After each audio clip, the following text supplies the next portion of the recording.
ဗျာ1384ခုနှစ်ပြတ်တော်လာပြီကျော်13ရက်2023ခုနှစ်ဇန်နဝါရီလ18ရက်စကိုင်းတောင်ယုံမြတ်စကြာကျောင်းတိုက်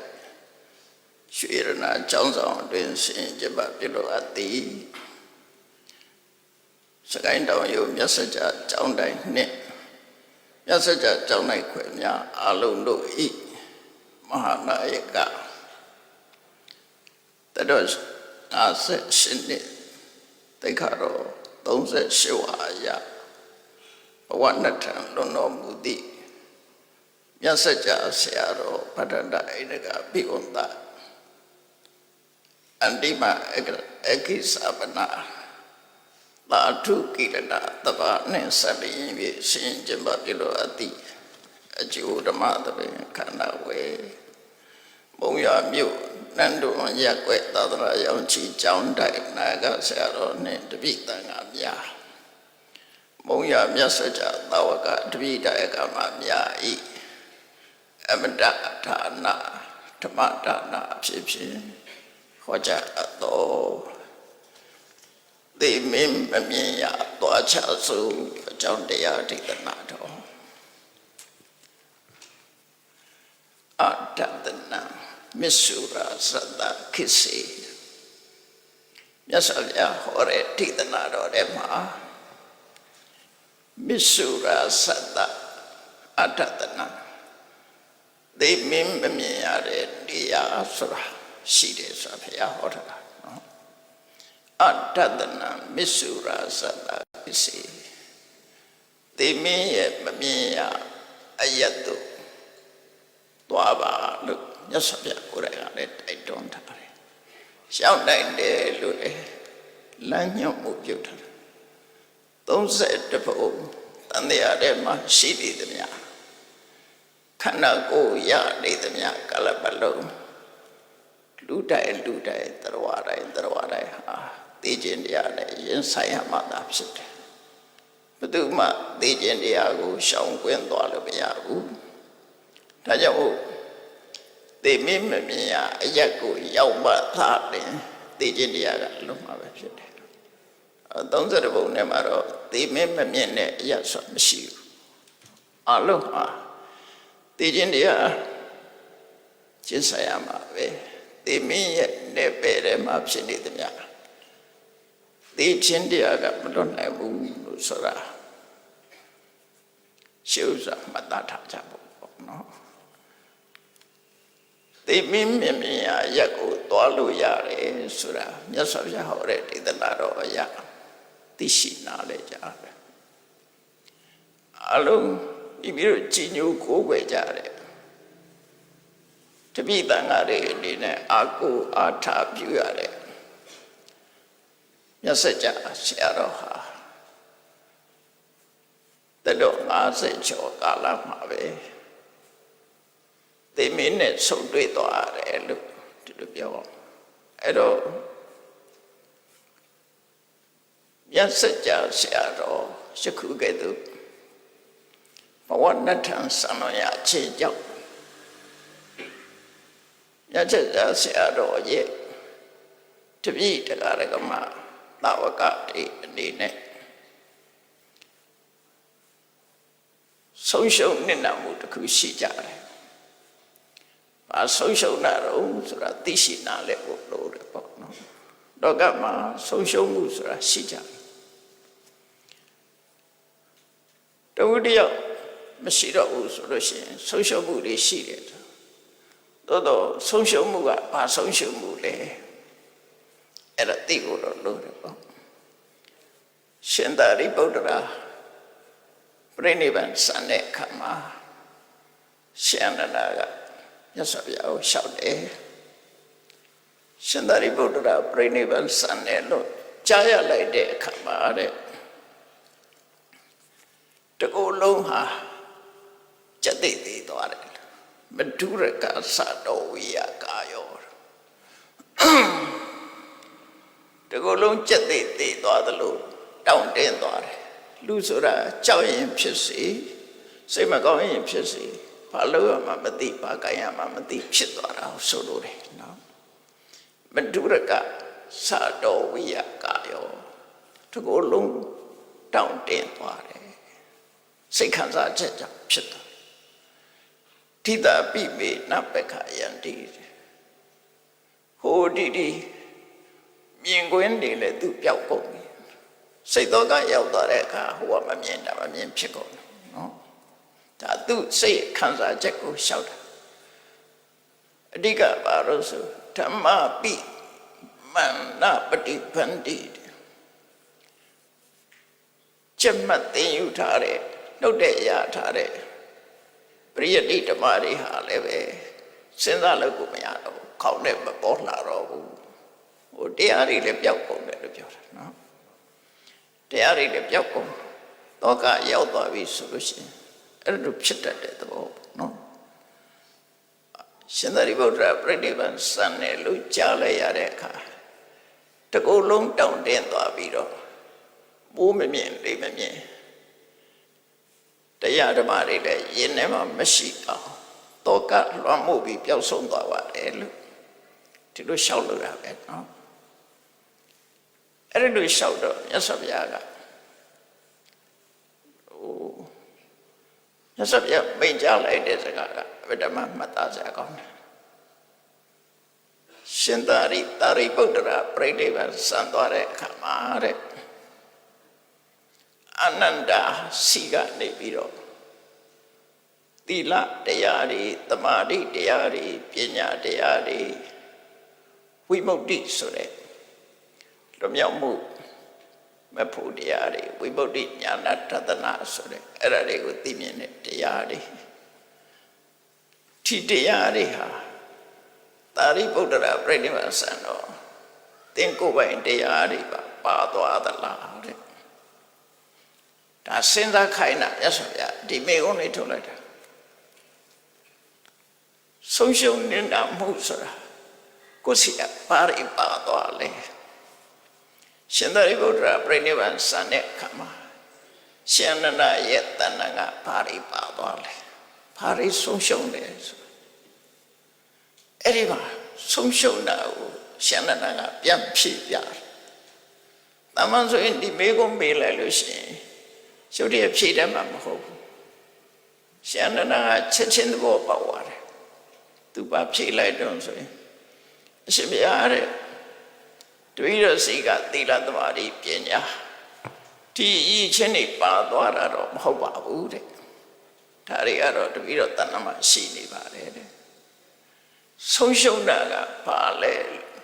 ဆိုတော့ရှင်နန္ဒအပိစမေဗန္တိအာယတမသာရိပုတ္တောဩဝါဒကောရှင်သာရိပုတ္တရာဆိုတာတဲ့အမတန်မှပျော့ပျော့ပြောင်းပြောင်းနဲ့နားချပြီးတော့ဆုံးမတတ်တဲ့ပုဂ္ဂိုလ်ဖြစ်တယ်သူတို့လွန်ကအားကိုးရတဲ့ဆုံးမတတ်တဲ့ပုဂ္ဂိုလ်ဖြစ်တယ်ဩတိန်နောဘယ်ကိစ္စမှလူမရှိဘူးသူကလည်းပါဝင်ပြီးတော့ဖြည့်ရှင်းပေးတတ်တယ်ဝိညာပကောနာမလဲသေးရင်နားလဲအောင်ရှင်းပြပေးတတ်တယ်တန်တတကောအဓိပ္ပာယ်ကိုရှင်းကနေမြင်အောင်ပြောဆိုပေးတတ်တယ်သမတပကောလိုက်နာကျင့်သုံးခြင်းအောင်လည်းပဲဟောပြောပေးတတ်တယ်သမုဒ္ဒိစကောစိတ်အားဖြင့်တက်လာအောင်လည်းပဲဆုံးမတတ်တယ်တမ္ပဟံတကောရှင်လန်းပိတိဖြစ်လာအောင်လည်းပဲပြောနိုင်တဲ့ပုဂ္ဂိုလ်ဖြစ်တယ်ပေါ့ရှင်နန္ဒကသူ့ကိုယ်ပိုင်သူ့ရင်ထဲမှာရှိတဲ့တရားတွေဆုံးရှုံးတာမဟုတ်ဘူးဆိုလို့အခုပြည့်တတ်တယ်အဲ့ဒါသဘောပေါက်တာနော်ဘာတွေဆုံးရှုံးသွားတာတော့ဆိုရှင်နန္ဒပြောပြတယ်အဲ့ဒါရှင်သာရိပုတ္တရာစီကအဆုံးမဩဝါဒတွေရှင်သာရိပုတ္တရာဆိုတာအမတန်မှကျင့်နာကရုဏာထားပြီးတော့လိမ္မာရှင်ကျေးအောင်တရားမသိသေးလို့ရှင်သိအောင်ရှင်းလင်းပြတတ်တယ်တဲ့အကိလသုဓမ္မဒေသနာယတရားစကားဟောရမယ်ဆိုရင်ဘယ်တော့မှမပြင်းဘူးလေရှင်သာရိပုတ္တရာ အပြင်းမထူတရားဟောဖို့တဲ့မြဲကြိုးစားတယ်နေမကောင်းသေးဘူးကောင်းကြိုက်တယ်တို့ဆင်ကြီးပေးပြီးတော့လောက်တာမရှိဘူးအကိလာသူဆိုတာမကြိုးစားတာမရှိဘူးအမြဲတမ်းသူကကြိုးစားပြီးတော့ရှင်းပြတတ်တယ်တဲ့အနုခါကောသဗ္ဗမစာရိနာအတူနေတဲ့ပုဂ္ဂိုလ်တွေကိုအမြဲတမ်းအပေးကူညီတတ်တယ်ဟုတ်တယ်ရှင်သာရိပုတ္တရာမထေရမြတ်ကဆွမ်းခံသွားပြီဆိုလို့ရှိရင်ရှေ့ကနေထွက်မသွားဘူးနောက်ဆုံးမှချမ်းနေရတယ်ချမ်းနေပြီးတော့ကြောင်းထဲမှာလှည့်ကြည့်ဒီမကောင်းတဲ့ကိုရောရှိသလားဒီမကောင်းတဲ့ကိုရောရှိရင်အပိစကားပြောပြီးသူနဲ့တဲ့တဲ့အစာအစာတွေဆွမ်းခံရတွေရလာကျွေးတယ်ကြောင်းထဲမှာတန်တန်ရှင်းရှင်းမရှိတဲ့နေရာတွေဆိုတန်ရှင်းရေးလုပ်ခဲ့တယ်သင်္ကန်းတွေလှမ်းပြီးတော့မယုတ်ဘူးဆိုရှင်သာရိပုတ္တရာယုတ်ပြီးတေချာခောက်ပေးခဲ့တယ်အဲ့ဒါတွေကြောင်းတစ်ချောင်းလုံးလှက်ပတ်ကြည့်လှုပ်ဆောင်ပြီးတော့မှသူကနောက်မှဆွမ်းလာတော့ဒါအတုလှုပ်လိလှုပ်ထားရှိအဲ့တော့အများပေါ်မှာဘလောက်စာနာထောက်ထားမှုရှိတယ်ဒါကိုပြောတာအနုခါကောသဗ္ဗမစာရိနာအတူနေပုဂ္ဂိုလ်တွေပေါ်မှာအလုံးကိုကုညီပေးတတ်တဲ့ပုဂ္ဂိုလ်ဖြစ်တယ်ဆိုပြီးရှန္ဒနာကလျှောက်တယ်ဓမ္မယံအာယတမတောသရိပုတ္တတဓမ္မောဇံဓမ္မဘောဂံဓမ္မောဇံဓမ္မပရိဘောဂံဓမ္မဒုက္ခံဒုတ္တရာမှာရှင်သာရိပုတ္တရာမထေရမြတ်သူတို့ပေါ်ရှန္ဒနာကတပည့်တော်တို့ပေါ်ရှင်သာရိပုတ္တရာရဲ့အကျဉ်းနာမေတ္တာထားပြီးတော့ချီးမြှောက်တဲ့အစီနှစ်ရှိတဲ့ဓမ္မရေးစဉ်ကိုတိုက်ကြွေးမှုတရားနဲ့ချီးမြှောက်ခုညီပေးမှုကိုတပည့်တော်တို့ကတတိယနေချတာပါတော့ရှန္ဒနာကျော်လို့ရသူစီကသီလသမာဓိပညာတွေပါသွားလို့ဆုံးရှုံးတယ်လို့ထင်တာပြောတာမဟုတ်ဘူးတဲ့ရှင်သာရိပုတ္တရာမထေရမြတ်ပြိဋိဘံစံသွားတဲ့အခါမှာရှင်သာရိပုတ္တရာရဲ့အကူအညီတွေသူတို့မရတော့ဘူးရှင်သာရိပုတ္တရာရဲ့ဆုံးမစကားတွေမကြားရတော့ဘူးအဲ့ဒါအတွက်ဆုံးရှုံးတာပါလို့ဘာဆုံးရှုံးတာလဲဆိုတာသိဖို့ပေါ့နော်အခုလည်းပဲညစကြတာဝကတွေလည်းကြည့်ဘာဆုံးရှုံးတာတော့ဆရာတော်တက်တော်ထင်ရှားရှိတဲ့အချိန်မှာဆွတ်ဆွတ်မာတဲ့စကားတွေစပြီးပို့ချပေးမှုတွေနော်လမ်းညွှန်ပေးမှုတွေဒါတွေမရတော့ဒါတွေဆုံးရှုံးသွားတာလို့ပြောတယ်ဒီပြင်ဆုံးရှုံးမှုမဟုတ်ဘူးပုဂ္ဂိုလ်တို့တယောက်စီကရှားရှိနေတဲ့တန်ဖိုးမပြတ်တဲ့ဆုံးမစကားတွေဆုံးရှုံးကြရတယ်အဲ့ဒါအတွက်စိတ်မကောင်းဖြစ်တာပါတော့မြတ်စွာဘုရားမေးလိုက်တဲ့မိကုံးကလည်းမတန်ကောင်းတယ်ဆုံးရှုံးသွားတဲ့ဘဝနဲ့တံပြန်လွန်သွားတဲ့သို့မဟုတ်ပြိဋိဘံစံသွားတဲ့ရှင်သာရိပုတ္တရာနောက်ကိုယ်တန်တန်ကတရားတွေပါသွားတာမဟုတ်ဘူးသို့တော့ရှင်သာရိပုတ္တရာကချီးမြှောက်တဲ့အချက်တွေကိုမရတော့အဲ့ဒါအတွက်စိတ်မကောင်းတာပါလို့အဲ့တိုင်ပဲအခုဆုံးရှုံးတယ်ဆိုတာဘာဆုံးရှုံးတာတော့ဆိုတာသိဖို့လုပ်တယ်ပေါ့နော်အဲ့ဒီဆုံးရှုံးမှုကတော့ပြန်မရတော့တဲ့ဆုံးရှုံးမှုကိုသူတို့ခေါ်ရမှာပုဂ္ဂိုလ်စီကတိုက်ရရတဲ့ဆုံးရှုံးမှုမရနိုင်တော့ဘူးသို့တော့တတော်ဆရာရှိတဲ့အချိန်ကာလတုန်းကဆုံးမဩဝါဒပေးခဲ့တာလေစာပေပို့ချပေးခဲ့တာလေရှင်းလင်းပြသပေးခဲ့တာလေဒါတွေကိုတော့ပြန်လဲပြီးတော့ကြာနာလို့ဖော်ထုတ်လို့တော့ရနိုင်တယ်ပေါ့ပုဂ္ဂိုလ်တယောက်မရှိတော့ဘူးဆိုဆုံးရှုံးမှုကအဲ့ဒါပဲဥဆောင်မှုပေးတာလေမရှိတော့ဘူးဆုံးရှုံးသွားပြီလို့သူဆိုလို့ဒါကဘဝမှာကြုံရတဲ့လူတိုင်းကြုံရမယ်အခက်အခဲတစ်ခုပေါ့ ဒါပြန်ဟုတ်ပြီဘာဖြစ်လို့ဆုံးရှုံးကြတာလဲလူရဲ့အသက်ဆိုတာကိုဘယ်တော့မှထာဝရဆိုတာမရှိဘူးနော်အဲ့တော့မြတ်စွာဘုရားဟောတဲ့အဆုံးအမစကားလေးကိုနားထောင်ကြည့်အနိမိတ်တပနိညာတံမစ္ဆနာဣဒစီဝိတံကတိရိဉ္စပရိတိဉ္စတင်္စဒုက္ခိနတန်ယုတံတန်လတုတ်တံမြတ်စွာဘုရားဟောထားတယ်အသက်ရှင်နေတဲ့ပုဂ္ဂိုလ်ရောကြည့်လိုက်ကိုယ်အသက်ကိုရရှိထားတဲ့ပိုင်ဆိုင်ထားတဲ့ဆိုတဲ့အသက်ဆိုတဲ့စီဝိတဟာတဲ့အနိမိတ်တာမျက်ခြေပြအရေးရောင်ပြပြီးဆိုင်းငံ့ထားလို့မရတဲ့အရာဖြစ်တယ်အခုမသိနဲ့အောင်စောသေးတယ်လှုပ်ရှားလေးရှိသေးတယ်ဆိုပြီးပြပြီးတားလို့မရတဲ့အရာဖြစ်တယ်ပေါ့နော်အနိမိတ်တာဆိုဆိုင်းပြပြီးတော့တားလို့လည်းမရဘူးအရေးခြေပြထားလို့လည်းမရဘူးအနိညာတံဆိုတာဘလို့နေရမယ်ကိုရထားတဲ့အသက်လေးဟာဘယ်နှစ်နှစ်နေရမယ်ဆိုတာမသိနိုင်ဘူးသူကမသိနိုင်မသိနိုင်တဲ့အရာတွေကစီဝိတံဗျာတိကာလောစတေဟနိခိပနဂတိပစ္စေတိစီဝလောကသမိအနိမိတ်တာနန္ဒယတိအမတ်တင်ကိတချမှတ်ထားတာမရှိသည့်အတွက်ကြောင့်လူရဲ့အသက်ဟာဘယ်နှစ်နှစ်နေရပဲဆိုတာသူကမသိတယ်ဘာယောဂနဲ့သိမယ်ဆိုတာလည်းမသိဘူးဘယ်ချိန်ဘယ်ကာလမှာသိမယ်ဆိုတာလည်းမသိဘူးဘယ်မှာကိုယ်ခန္ဓာကိုမြုပ်နိုင်ရမယ်သင်ညိုရမယ်ဆိုတာလည်းမသိဘူးဘယ်ဘဝရောက်မယ်ဆိုတာလည်းမသိဘူးမသိရတဲ့အရာကဘယ်သူမှမသိနိုင်ဘူးတရားနော်မသိနိုင်တဲ့ဟာတွေပေါ့အဲ့ဒီလိုလူရဲ့အသက်ဆိုတာအနိညာတံဘယ်ရေးပဲဗျနေရမယ်ဆိုတာမသိဘူးအဲ့တော့ဒီနေရာမှာလူအသက်လို့ပြောတာအတိပ္ပယ်တစ်ခုကြည့်ပဲဆိုရင်တော့စတုမာရေနတ်တေဆိုလို့ရှိရင်သူတို့တက်တန်နဲ့ဆိုရင်အနည်း900တက်တန်သမတ်ချက်ရှိ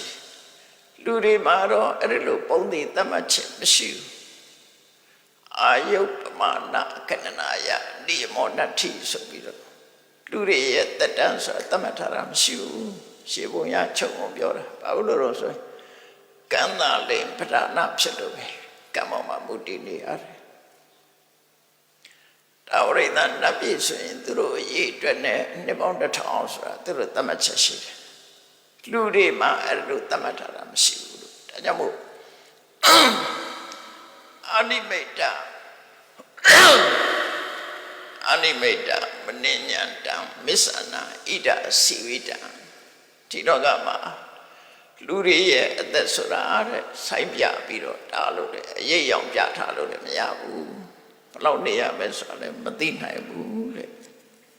မသိနိုင်အောင်နဲ့လားလို့ဆိုကတိရိဉ္စပရိတိဉ္စဒီအသက်ရှိဖို့အတွက်အတမခက်ခဲတယ်တမန်အပြင်လူတွေကအသက်ရှင်မှုလွယ်တယ်လို့ထင်ကြတယ်သို့တော့အသက်ရှင်မှုအတွက်အလုံးကိုခက်တယ်ဘာဖြစ်လို့ခက်တာတော့လို့ဆိုအသက်ဟာအသက်ဆိုတဲ့စီဝိတဟာသူယက်တိနိုင်စွာမရှိဘူးယက်တိနိုင်စွာမရှိဘူးသူကဘယ်ပေါ်မှာမိနေရတော့လို့ဆိုလို့ရှိရင်ထွက်လေးပေါ်မှာမိနေရတယ်ဝင်လေးပေါ်မှာမိနေရတယ်အသက်မရှိနိုင်တဲ့သေးတာပဲလေခွဲတော့တရားရတဲ့အောက်ဆီဂျင်ဆိုပြီးတော့ပြောကြတယ်နော်အောက်ဆီဂျင်မြတ်ပြီးသေးတဲ့လူတွေကအများကြီးပဲဒါကြောင့်မို့လူရဲ့အသက်ဆိုတာအသက်ရှူသွင်းခြင်းနဲ့ပတ်သက်တယ်သက်ရှူထုတ်ခြင်းနဲ့ပတ်သက်နေတယ်အဲ့ဒီပေါ်မှာမိပြီးတော့ယက်တည်နေရတယ်အသက်မရှူနိုင်ဘူးမဆိုင်နိုင်ဘူးဆိုရင်သိသွားမယ်လို့ပြောတာနော်အကြောင်းပေါင်းအများကြီးရှိတယ်အသက်ရှူတာကအကြောင်းတစ်ခုသာလည်းဖြစ်တယ် နောက်အကြောင်းတွေကပါတော့ဆိုထပ်၄ပါးကိုမှီပြီးတော့နေရတယ်ပထဝီအာဘောတေဇောဝါယောဆိုဓာတ်ကြီး၄ပါးအဲ့ဒီဓာတ်ကြီး၄ပါးမြတ်တာညီညွတ်နေမှလူဟာအသက်ရှင်နိုင်တယ်လို့ဆိုအသက်ရှင်နိုင်ဘူးဒီနေ့မှာပထဝီဓာတ်ဖောက်ပြန်သွားလို့ရှိရင်လူတစ်ကိုယ်လုံးဟာမာတောင့်သွားတယ်အဲ့ဒါကိုစာပေကျမ်းမှာကဋ္ဌမုခမွေကြိုက်ခံရတယ်လို့သုံးတယ်နော်အဘောရပျက်စီးသွားပြီဆိုလို့ရှိရင်တစ်ကိုယ်လုံးပုတ်ကိုအဲ့ဒါကြတော့ဝါရတဲ့ဖောက်ပြန်တယ်လို့ခေါ်တယ်တေဇောတဲ့ဖောက်ပြန်လို့ရှိရင်တစ်ကိုယ်လုံးဟာပူလောင်သွားတယ်အဲ့ဒါကြတော့အခီမုခဆိုမွေကြိုက်ခံရတယ်အစိတ်၄မျိုးနဲ့မွေ၄မျိုးနဲ့နိုင်ရှင်ပြီးတော့ဖော်ပြတာလေးပြတ်သွားတယ်ဆိုလို့ရှိရင်လေးကဖောက်ပြန်ပျက်စီးပြီဆိုရင်တတ္တမုခမွေကြိုက်ခံရတယ်ဒါနဲ့ခုတ်လိုက်တယ်လို့ဒါတော့ထင်ရှားတယ်လေးဖြတ်သွားတယ်ဆိုလေးဖြတ်သွားတယ်လို့လည်းသိတာပဲလေအဲ့တော့ဓာတ်ကြီးလေးပါးကိုမြည်ပြီးတော့နေရတဲ့အခါကျတော့ဓမ္မခက်ခဲတယ်သက်ရှင်မှုတွေအနေကပစ္စယပฏิပတ္တဩဒီတောအကြောင်းမျိုးမျိုးနဲ့ပတ်သက်ပြီးသက်ရှင်နောက်တစ်ခုကဘာလို့ဆိုအစာစားရမှသက်ရှင်တယ်အစာမစားရရင်လည်းသိနိုင်တယ်အစာပေါ်မှာလည်းမိတိနေရတယ်နောက်တစ်ခုကဘာလို့ဆိုဥတ္တမလို့ဆိုရယ်ကိုငွေကံကြောင့်ဖြစ်တဲ့ဥတ္တမဒေဇောတအဲ့ဒါမရှိရင်လည်းသိသွားတာပဲနော်နောက်တစ်ခုကဝိညာဏသုတ္တနှစ်ခုမှာမြတ်စွာဘုရားဟောတယ်အာယုဥတ္တမသဝိညာဏဇတကာယသဟန္တိမအပဝေတောတတတေတိနိရထဝကလင်္ကရလူရဲ့ခန္ဓာကိုယ်ဟာအာယုဆိုတဲ့စီဝိတဥတ္တမဆိုတဲ့အပုငွေတေဇောတဝိညာဏလို့ဆိုတဲ့အသိစိတ်အဲ့သုံးခုလူခန္ဓာကိုယ်ကဆုံးခွာသွားပြီဆိုရင်သိတယ်လို့သတ်မှတ်တယ်အခုကိဆရာဝန်တွေကတော့နှစ်ချက်လေးနဲ့နှထောင်ပြီးနှလုံးမခုံရင်သိတယ်လို့သတ်မှတ်တယ်မြတ်စွာဘုရားသတ်မှတ်ပုံကအဲ့လိုမသတ်မှတ်အဲ့ထဲမှာတခါတည်းဝိညာဏဆိုတာမရှိတော့လည်းပဲအသိစိတ်မရှိတော့လည်းပဲအာယုနဲ့ဥတ္တမနှစ်ခုရှိနေသေးလို့ရှိရင်သက်ရှင်အာယုဆိုတဲ့ဇီဝိတရဲ့ယုတ်ဇီဝိတရဲ့ဥတ္တမဆိုတဲ့အာယုဆိုတဲ့ယုတ်ဇီဝိတဥတ္တမဆိုတဲ့အငွေဒီနှစ်ခုသည်ပြန်လှန်ရှင်တွဲပြီးတော့ဘဝမှာဆက်နိုင်သေးတယ်လို့သူဆိုတယ်အဲ့ဒီနှစ်ခုကအဓိကအာယုပဋိစ္စဥတ္တမပဋိစ္စအာယုအချမ်းချင်းအပြန်လှန်ရှင်တွဲပြီးတော့သက်ရှင်မှုရတယ်ဝိညာဉ်ဆိုတာအသိစိတ်ပျောက်သွားတော့လည်းပဲမသိဘူးတမာရီစွမ်းအားနဲ့ဖြောက်ထားလည်းရှိတယ်နိရောဓသဘာဝဝိဇ္ဇာရဲ့အသိစိတ်မရှိတော့နော်နောက်စမ်းရစွမ်းအားနဲ့ဘဝမှာပျောက်သွားတာအသိဉာဏ်တတ်ဖို့ဆိုရင်ဝိညာဉ်မရှိဘူးသက်ရှင်အဲ့တော့နှစ်ခုနဲ့အသက်ရှင်နေတာလည်းရှိတယ်ပေါ့အဲ့တော့ဒီလိုအသက်ရှင်မှုဆိုတဲ့အကြောင်းတရားတွေကလည်းပဲအဲ့ဒါမှနေတယ်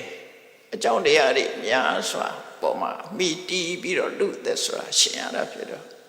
သက်ရှင်မှုဆိုတာအလုံးခက်ခဲတယ်လို့ဆိုလို့တယ်ပရိဒါလူသက်ပြီးတော့အလုံးတိုးတယ်အလုံးတိုးတယ်ဆိုတာအသက်ဆိုတာနန်စီဝီတိန်တွေကိုခေါ်လို့ရှိရင်ဟိုစက္ကန့်နဲ့ပြောမှဆိုရင်3စက္ကန့်ပေါ့နော်ဒါတော့ရှိပါတယ်စိတ်ဆိုတာအမှန်တမ်းတိုးတယ်ဥပတိပင်ဆို3ရက်ပဲတက်ရှိရှုံးစီဝိတဆိုရင်စိတ်ပေါင်း19ခုအဲ့ဒါတော့ပဲထိတယ်ပို့ပြီးသက်ရှင်တာမဟုတ်ဘူးနော်ဒါကြောင့်မို့လို့ဒီလူတွေရဲ့အသက်ဆိုတာအမှန်တမ်းတိုးတယ်စိတ်တက်ခဏတော့ဥဒ္ဒံအဘဝေနပြိတ္တစိတ်တက်ခဏတစ်ချက်များတာအသက်ရှင်တာဖြစ်လို့အမှန်တမ်းတိုးတော့တယ်အဲ့တော့တိုးတယ်ဆိုတဲ့နေရာမှာအကြောင်းနှစ်ခုပြထားတယ် အသက်ဟာအလွန်တိုးတယ်ဆိုတာထိတိပရိဒါသူရဲ့တည်တံ့မှုအချိန်လေးကအလွန်နေတယ်ဒါတစ်ခုသရတပရိဒါ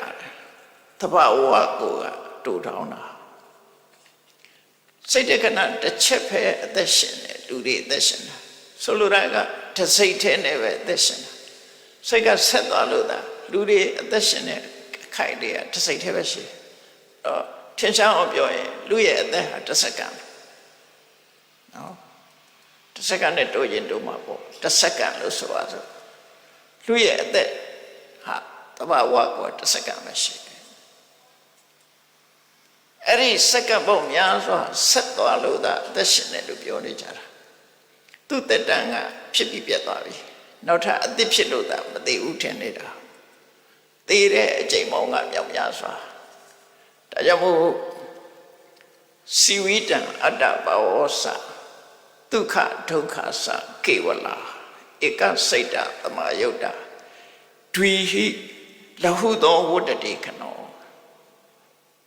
တကယ်ကိုလင်းလင်းမြဲမြဲပြည့်စည်တာတစိတ်တခဏတစ်ချက်ပဲသက်ရှင်တယ်လို့ပြောတယ်ဟိုင်ဝေးလမ်းမပေါ်မှာကားမောင်းသွားတယ်ဘိန်းကအဝဒမပြန်နဲ့နှုတ်နဲ့လဲနေတယ်ကတ္တရလမ်းနဲ့ဘိန်းနဲ့ထိတာဟာတထွာတာတာလေးပဲထိတယ်ကျန်တာတွေလွတ်နော်ကျန်တာတွေလွတ်အဲ့ဒါလိုပဲလူတွေအသက်ရှင်တာတစ်စက္ကန့်ပဲသက်ရှင်အဲ့ဒီစက္ကန့်ချင်းဆက်သွားလို့သာ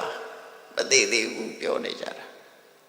အဲ့တော့အသက်ဟာအဲ့လောက်ထိအောင်တူတောင်းတယ်လို့သူတို့ဆိုတာသုံးလတိတိသဟတာတိကပ္ပဒိဋ္ဌံတိယေဘရုမဟာကတ်7,400ကမ္ဘာပေါင်းမြောက်များစွာအသက်ရှင်နေဆိုတဲ့ပြမအကြီးတွေဟာလည်းပဲတဲ့နှစ်စိတ်နဲ့အသက်ရှင်တာမဟုတ်ဘူးတစ်စိတ်နဲ့ပဲအသက်ရှင်တယ်လို့ကမ္ဘာပေါင်းများစွာအသက်ရှင်နေတဲ့ဟာလည်းပဲစိတ်တစ်ခုနဲ့ပဲအသက်ရှင်ရတယ်တစ်စက္ကန့်ပဲအသက်ရှင်တယ်လို့ဒီလိုပြောတာနော်အဲ့တော့လူအသက်ဆိုတာအင်တမတူတယ်အသက်ဆိုတဲ့ဇီဝိတဟာရှုပ်ဇီဝိတဆိုရင်သူနဲ့ဖြစ်ပေါ်ဖြစ်ပဲကမ္မဇယုတ်တိစေတဇယုတ်တိဥရုဇယုတ်တိအလုံးဟာအချင်းချင်းရုပ်တစ်ခုနဲ့တစ်ခုကာကွယ်ဆောင်းလျှောက်တာမရှိဘူးတစ်ခုပြက်အကုန်ပြက်ပဲနော်ဒါကြောင့်မို့ခန္ဓာ၅ပါးကိုဝဋ္ဌကလို့ပြောတယ်ရုပ်ပြက်ရင်လည်းနန္တရားတွေပြက်သွားနန္တရားပြက်ရင်လည်းယုတ်တရားတွေအကုန်ပြက်သွားအလုံးဟာပြိုကျသွားသူဆိုလို့လေအညမညပရိပါဒယန္တိတဲ့ချင်းချင်းတပ်ဖြတ်သွားတယ်နန္တရားတွေကတစ်ခုသိရင်ကျန်တာတွေလိုက်သိတယ်အကုန်နော်အညမညတဟိနတ္ထိတာယိတာအချင်းချင်းကိုကာဝယ်ဆောင်ရှောက်ထိမ့်ပေးတယ်ဆိုတာမရှိဘူးတစ်ခုပြည့်ရင်အလုံးပျက်စီးသွားကြတယ်ဒါထိလို့ဆိုတာနော်တင်စဒုက္ခိနတန်ယုတံဒါလို့တူတောင်းနေတဲ့အသက်တောင်မှာပဲချမ်းချမ်းသာသာနဲ့အသက်ရှင်ရတာလားဆိုမဟုတ်ဘူးဒုက္ခနဲ့အသက်ရှင်ဒီထဲမှာအေးလို့ဒုက္ခဖြစ်တာပူလို့ဒုက္ခဖြစ်တာအကောင်မလောင်ကိုင်လို့ဒုက္ခဖြစ်တာနော်အဲ့ဒီဒုက္ခတွေကလည်းအများကြီးဒီထဲမှာလူမမြင်ရတဲ့ဒုက္ခပါဒုက္ခ၃မျိုးတယ်မှာဒုက္ခဆိုတဲ့အတိုင်းစိတ်ဆင်းရဲတာကိုယ်ဆင်းရဲတာနှစ်ခုဒုက္ခဆိုတဲ့အတိုင်းတကယ်ဒုက္ခစာလို့ပြောရင်တော့ဒုက္ခသဟကုတ်ကာဝိညာဉ်နဲ့ဒေါသမှုတွေပေါ့နော်စိတ်ဆိုးနေရင်လည်းဒုက္ခကိုယ်ခဏကိုယ်မှနာကျင်နေရင်လည်းဒုက္ခအဲ့ဒါဒုက္ခဝိပရိနာမဒုက္ခဆိုတာဒုက္ခဝေဒနာလူတွေကသတ်မှတ်ထားတဲ့ချမ်းသာတယ်ဆိုတဲ့ဒုက္ခဝေဒနာအတိတခဏလေးဖြစ်ပြီးပြောင်းသွားတာနဲ့တပြိုင်နက်ဒုက္ခဖြစ်ရောက်သွားတာဒုက္ခလည်းဝိပရိနာမဒုက္ခဒုက္ခကိုခေါ်တာနောက်ဒုက္ခတစ်ခုကတော့သင်္ခါရဒုက္ခဆိုတာသဗ္ဗေသင်္ခါရအနိစ္စဖြစ်ပြီးပြတ်တာအဲ့တော့ဒီဒုက္ခ၃မျိုးနဲ့တွဲဖက်နေတာလူတွေရဲ့အသက်ဟာနော်ဒုက္ခနဲ့လည်းရင်ဆိုင်ရမယ် ဝိပရိနာမဒုက္ခနဲ့လည်းရင်ဆိုင်ရမယ်သူတို့ကိုယ်တိုင်ကသင်္ခါရဒုက္ခတွေဖြစ်နေတယ်ဒုက္ခ၃မျိုးနဲ့ရောဒါကိုပြောတာအဆောတင်္စဒုက္ခေနတန်ယုတံအဲ့တော့လူသက်ဟာကောင်းတဲ့စရာဘာမှမရှိဘူးဒါကြောင့်မို့မြတ်စွာဘုရားသုတ်တန်တစ်ခုမှာအပ္ပမာယုမနုဿာနံဟိလေယနံသူပေါ်ရိတောလူအသက်ဆိုတာသိတူတယ်ဒါကြောင့်မို့အထင်မကြီးကြပါနဲ့မချီးမွမ်းပါနဲ့အသက်ကိုသွားမချီးမွမ်းပါနဲ့လို့ပြောတာချုပ်ချပါစရိယဒိဋ္ဌသိတော်ဝါဘလောက်ထိအောင်အသက်ပေါ်မှာတတိထားရမလဲလို့ဆိုလို့ရှိရင်စရိယဒိဋ္ဌသိတော်ဝါခေါင်းကိုမီးလောင်နိုင်မီးလောင်နေလို့ရှိရင်ညှိမ့်သက်ဖို့လိုရမယ်ကျန်တဲ့တွေသာထားလောင်နေတဲ့မီးကိုငြိမ်းအောင်လုပ်အဲ့ဒီခေါင်းမီးလောင်တာတဲ့အရေးကြီးတာပါတော့မသိခင်ကုသိုလ်တရားကြိုးစားအထောက်ဖို့ဝတ္တနာတရားအထောက်ဖို့ဒီလိုဆိုလို့လေစရိယဒိဋ္ဌသိတော်ဝါခေါင်းမီးလောင်တဲ့ပုဂ္ဂိုလ်ဒီအရေးတကြီးမီးငြိမ်းအောင်လုပ်ရတယ်လို့ပဲကိုယ့်ရဲ့နဲ့နှလုံးထဲမှာဖြစ်ပေါ်နေတဲ့ကိလေသာမီးတွေငြိမ်းအောင်ကြိုးစားပါလို့ဘုရားဒီလိုဆိုလို့အဲ့တော့ကြိုးစားနိုင်တာမကြိုးစားနိုင်တာတော့ပုဂ္ဂိုလ်နဲ့သက်ဆိုင်မြတ်စွာဘုရားရဲ့အဆုံးအမကကြိုးစားပါလို့ပြောတာနော်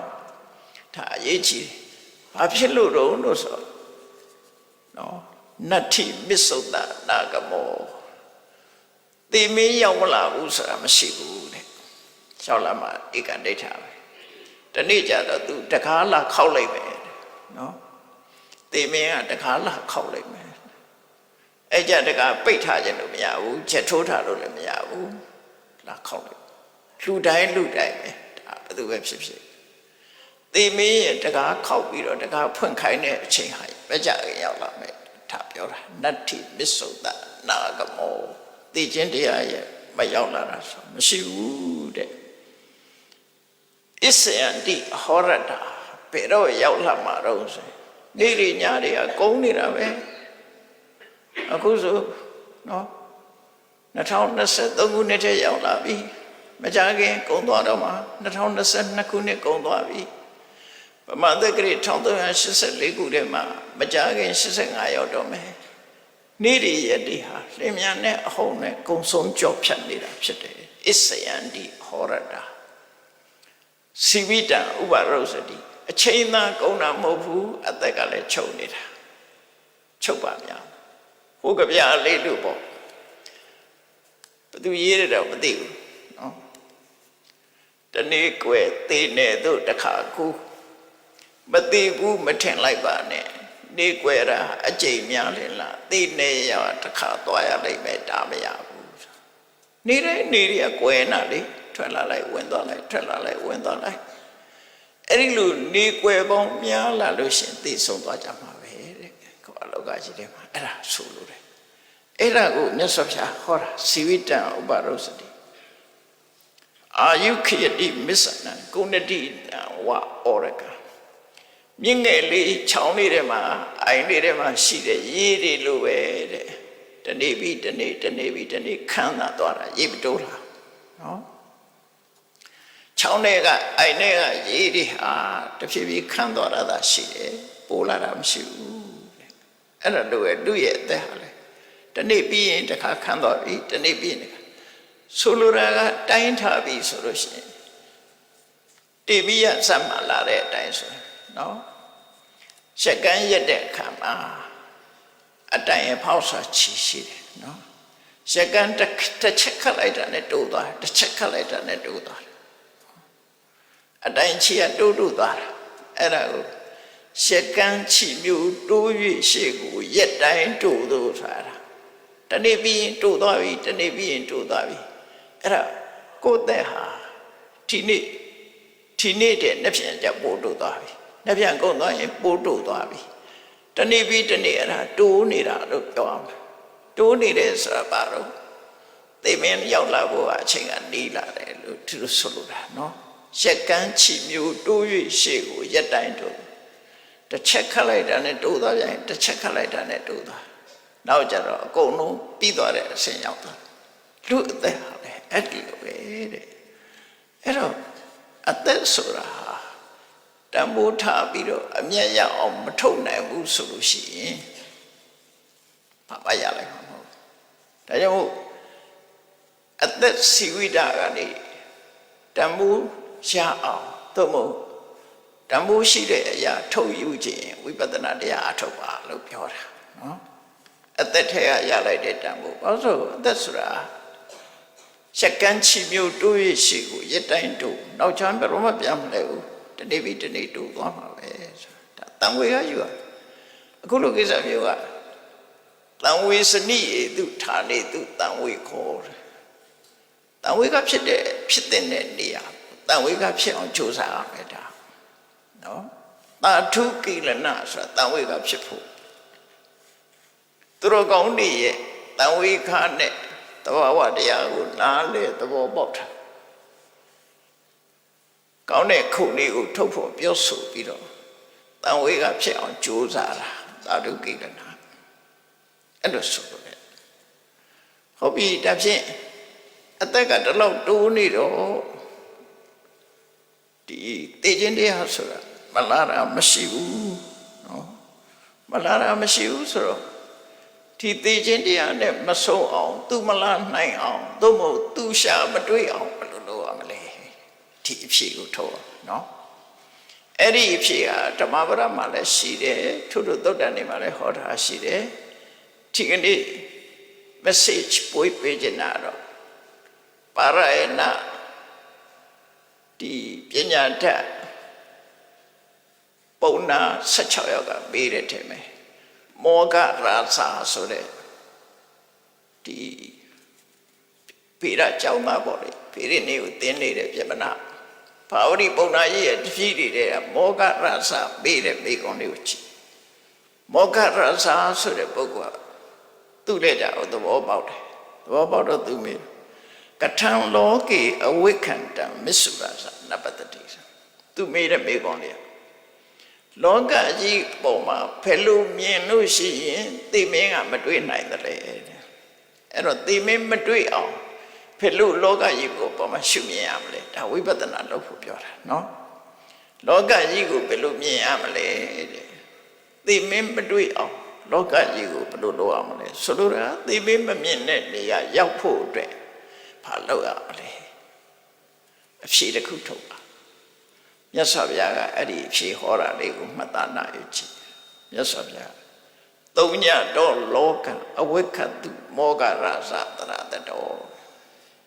သူနာမည်ကိုခေါ်ပြီးတော့မြတ်စွာဘုရားဟောတာမောဂရသတဲ့မင်းအမြဲတမ်းတတိထားပြီးတော့ခန္ဓာဆိုတဲ့လောကအကြီးအာယနာဆိုတဲ့လောကအကြီးသင်္ခါရဆိုတဲ့လောကအကြီးပေါ့နော်လောကကိုသုံးညဖြစ်မြင်အောင်မင်းကြည့်ပါလောကကိုသုံးညအနေနဲ့မြင်အောင်ကြည့်ပါဆိုဒီနေရာမှာသုံးညဆိုတာဘာပြောတာလဲလောကဆိုတာဘာပြောတာလဲအချင်းချုပ်ပြောမှဆိုရင်လောကဆိုတာရုပ်နဲ့နာနှစ်ခုပြောတယ်နော်ရုပ်နဲ့နာနှစ်ခုကိုလောကလို့ပြောတယ်ခန္ဓာ၅ပါးကိုလောကလို့ပြောတယ်အာယတนะ12ပါးကိုလောကလို့ပြောတယ်ဓာတ်18ပါးကိုလောကကိုပြောတယ်ဒုက္ခသစ္စာကိုလောကလို့ပြောတယ်ပေါ့လောကဆိုတာတခြားဟာကိုပြောတာမဟုတ်ဘူးရုပ်နဲ့နာနှစ်ခုအဲ့တော့သုံးညတော့လောကအဝိကတုအဲ့ဒီယုံနံဆိုတဲ့လောကကိုဘယ်လိုရှုရမလဲဆိုသုံးညလို့ရှုပါအဲ့တော့သုံးညလို့ရှုတာပါလေဥပမာပကံအိုးတော့ဖွင့်ကြည့်လိုက်တဲ့အခါမှာဘာပြောကြလဲတဲ့အိုးထဲမှာဘာမှမရှိဘူးဘာမှမရှိဘူးဆိုရှိတာပါရှိအိုးတော့ရှိဘာမှမရှိဘူးလို့ပြောရင်အိုးတော့ရှိတယ်အဆောက်အဦတစ်ခုတည်းတကားဖွင့်ကြည့်လိုက်တယ်ဟဲ့ဒီထဲမှာဘယ်သူမှမရှိဘူးအဆောက်အဦတော့ရှိတယ်အဲ့ဒါလို့ပဲရှုံးတဲ့နာနှစ်ခုတည်းမှာမရှိတာကပါလေငါဆိုတာမရှိဘူးငါဆိုတာမရှိဘူးရှုံးတဲ့တော့ရှိတယ်လို့ဆိုလို့တယ်အဲ့တော့လူတွေကယုံနဲ့နံကိုတရဝလို့ထင်နေတာငါလို့ထင်နေတာသူ့လို့ထင်နေတာငါဟာလို့ထင်နေတာသူဟာလို့ထင်နေတာအဲ့ဒါပြောက်အောင်ရှုခိုင်းတာပဲ နော်သုံးညတော့လောကအဝိခတ်တုရှုံးနံဆိုတဲ့လောကကိုသုံးညရှုံးနံတဲ့မှာငါဆိုတာမရှိဘူးငါဟာဆိုတာလည်းမရှိဘူးတရဝဆိုတာလည်းမရှိဘူးတရဝကပိုင်တာလည်းမရှိဘူးအဲ့ဒါကိုဆိုလို့အဲ့တော့ယုံနံကိုယုံနံလို့ပဲမြင်အောင်ကြည့်ငါဆိုတဲ့အတွေးမဝင်စေနဲ့ငါဟာဆိုတဲ့အတွေးမဝင်ငါဆိုတာဘာတော့ဒိဋ္ဌိရဲ့အမြင်ငါဟာဆိုတာတဏှာရဲ့အမြင်ဒိဋ္ဌိနဲ့တဏှာသည်ဥပါဒံသူတို့နှစ်ခုကဆွဲလန်းတာနော်အဟမမတိပရိယုထထာယီလို့မြတ်စွာဘုရားဟောတယ်တခါတည်းရကျတော့အတ္တအတ္တနိယလို့လည်းဟောတယ်ရှုံးနံကိုငါလှုပ်တာငါလို့ထင်တာတရဝလို့ထင်တာသူလို့ထင်တာဒါမှားလိုက်တာရှုံးနံကိုယုံနံလို့ပဲမြင်အောင်ကြည့်ရမယ်အဲ့ဒါတုံညပဲနော်တုံညလို့ကြည့်တယ်ဆိုတာအိမ်တကားဖွင့်ကြည့်လိုက်တယ်ဟဲ့ဘယ်သူမှမရှိဘူးအိမ်တော့ရှိတယ်လေအိမ်ထဲမှာဘယ်သူမှမရှိဘူးအဲ့လိုပဲကိုမျက်စိကိုကြည့်လိုက်မျက်စိထဲမှာငါရှိလားငါရှိလားမရှိဘူးမျက်စိဆိုတာဒီစက္ခုတ္တရာယုံမြတာဖြစ်တယ်ငါလည်းမရှိဘူးငါလည်းမရှိဘူးမျက်စိနဲ့မြင်တဲ့အစဉ်အာရုံတွေမှာငါရှိလားမရှိဘူးငါလည်းမရှိဘူးငါလည်းမရှိဘူးငါလည်းမရှိဘူးထို့တူပဲကိုယ်တဏ္ဍာမှာရှားကြည့်လိုက်ငါနဲ့ငါဟာဆိုတာမရှိဘူးလို့ပြောတာနော်အဲ့ဒါကိုသုံးညတော့လောကဝိခတ်တုမောဂရသတရတတောအတ္တနုဒိဋ္ဌိဥဟိသငါရှိတယ်တရဝရှိတယ်ဆိုတဲ့အတွေးကိုဖျောက်ပါရှုံးနံသာရှိတယ်လို့ဆိုတယ်ဒီလိုဆိုလို့လေနော်ဒါနဲ့ပတ်သက်ပြီးတော့သုံးညနဲ့ပတ်သက်ပြီးတော့မှားယွင်းနေတာတစ်ခုရှိတယ်နာခချုနာဆိုတဲ့ဘုန်းကြီးတွေပါအိန္ဒိယနိုင်ငံမှာရေးသွားတယ်မတ္တယမိက philosophy central philosophy လို့ခေါ်တယ်သူကတော့တပ္ပံသုံးညဘာမှမရှိဘူးဆိုပြီးလုပ်တာသူပြောတာအယုတ်လည်းမရှိနာမ်လည်းမရှိဖြစ်သွားတယ်ဘုရားရဲ့သုံးညဆိုတာအဲ့လိုဆိုလိုတာမဟုတ်ဘူးစက္ခိသုံးညအတ္တိနဝါအတ္တနိယေနဝါရူပံသုံးညအတ္တိနဝါအတ္တနိယေနဝါအတ္တဆိုတာမရှိဘူးအတ္တနိယဆိုတာမရှိဘူးရှုပ်တော့ရှိတယ်မျက်လုံးတော့ရှိတယ်ဒီလိုရှုပ်အနေနဲ့ရှိတယ်အဲ့လိုဆိုလိုတာပေါ့နော်အဲ့လိုဆိုလိုတာကိုမှားပြီးတော့အထိပ္ပယ်ဖွင့်တာတွေလည်းရှိတယ်နောက်ပိုင်းကျတော့အတုံညဆိုတာဘာမှမရှိတာပြောတာမဟုတ်ဘူးကိုယ်တဏ္ဍာမှာငါဆိုတာမရှိဘူးငါဆိုတာမရှိဘူးလို့ဒါကြောင့်မို့အတ္တနုဒိဋ္ဌိတက္ကဒိဋ္ဌိ20ရှိတယ်အဲ့ဒါတော့ချိန်မပြောတော့ပါဘူးနော်ချိန်လည်းသိမရှိတော့အတ္တနုဒိဋ္ဌိဥဟိသငါရှိတယ်တရဝရှိတယ်ဆိုရဲအတွေးကိုဖျောက်ပါဖျောက်နိုင်အောင်ကြိုးစားပါဝိပဿနာတရားရှုပြီးယုံနဲ့နာနှမျိုးသာရှိတယ်ဓမ္မဒိဋ္ဌိဝိသုဒ္ဓိနာမရူပပရိစ္ဆေရညာနာမရူပနာယထာဝထတနာဒိဋ္ဌိဝိသုဒ္ဓိနာမလက္ခဏရတပစ္စုပ္ပထာနာပဋ္ဌာနာဝတေနနာမရူပပရိက္ခဟောဒိဋ္ဌိဝိသုဒ္ဓိနာမတူတူပဲနော်ဝိသုဒ္ဓိမကနာမရူပနာယထာဝထတနာဒိဋ္ဌိဝိသုဒ္ဓိနာမတင်းညိုကျမ်းကလက္ခဏရတပစ္စုပ္ပထာနာပဋ္ဌာနာဝတေနနာမရူပပရိက္ခဆိုလိုတာကတော့ယုံနဲ့နာမရှိတယ်ဆိုတာသိဖို့ပဲလုပ်တယ်နော်အဲ့ဒါကိုသိအောင်ဝိပဿနာတရားအထုတ်တယ်ဆိုတာအဲ့ဒါသိအောင်အထုတ်တယ်အဲ့ဒါမသိသေးရင်ဝိပဿနာဉာဏ်မဖြစ်သေးဘူးပဲမှတ်ပြီးတော့နာမရူပပရိစ္ဆေရမညာမရပဲနဲ့အနိစ္စဒုက္ခကြော့ရှိလို့မရဘူးနော်နာမရူပပရိစ္ဆေရဉာဏ်ပစ္စယပရိဒါကြောင့်အတ္တနုဒိဋ္ဌိဥဟိသငါမရှိဘူးငါဟာမရှိဘူးဆိုတာကိုသိတာနဲ့တပြိုင်နက်သိခြင်းကိုလွန်မြောက်ပါပြီသိမင်းရဲ့နယ်ကိုဖြတ်ကျော်နိုင်ပါပြီလို့သူပြောတာသိမင်းကကိုယ်တကားလောက်ခောက်တော့မှမဟုတ်တော့ဘူးခန္ဓာကိုယ်မရှိတဲ့တန်တရားကလွတ်ပြီးနိဗ္ဗာန်ဆိုတာခန္ဓာမဖြစ်တဲ့နေရာဖြစ်တာဟုတ်ဧဝံလောကအဝိခန္ဓာမစ္ဆုရာဇာနပတ္တိအဲ့ဒီလိုသုံးညအနေနဲ့လောကကြီးကိုရှုနိုင်ပြီဆိုလို့ရှိရင်နဲ့သိမင်းကမင်းကိုရှာမတွေ့ပါဘူး